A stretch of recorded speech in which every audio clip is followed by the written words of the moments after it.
Je vais vous parler de phénomènes qui se produisent normalement, naturellement. Et en ce sens-là, je serais assez anarchique finalement, anarchiste si on préfère. C'est-à-dire que je pense que les choses se font naturellement. Donc on n'a pas besoin de dire aux gens faites ceci, faites cela.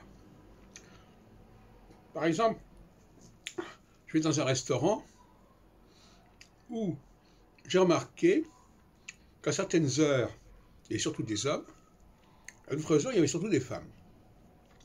Je vais dire remarquer aux responsables, aux gérants, ils n'avaient pas remarqué ça. À mon avis, c'était un phénomène tout à fait naturel. Il y a une atmosphère différente.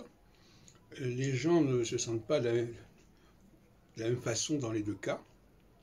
Et donc, naturellement, les femmes se sont donné le mot pour venir à certaines heures, et les hommes pour venir à d'autres heures. Et ils s'évitent mutuellement, quelque part. Et ça n'est pas le règlement qui l'a proposé, c'est pas indiqué de telle heure à telle heure il y aura des femmes, telle heure à telle heure il y a telle heure. Non. Ça se fait, ça se structure naturellement. Inversement, on dirait pas que c'est l'inverse.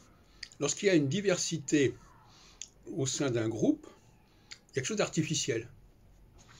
Il y a des facteurs qui font que les gens se mettent ensemble alors que naturellement ça n'aurait pas été le cas.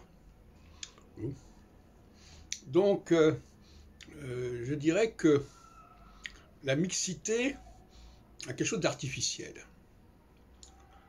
et que la ressemblance est normale. Je le vois à Paris constamment. Quand il y a un groupe qui se constitue dans la rue, dans un parc, ce sont des gens qui se ressemblent physiquement, qui ont le même look, qui ont le même profil plus ou moins, sans rentrer dans le détail. En revanche, on peut penser que dans certains cas, je ne sais pas, par exemple quand on va à la poste, eh bien c'est le hasard qui joue son rôle. Enfin, le hasard, c'est-à-dire ça n'a pas été élaboré, et là on va avoir de la mixité.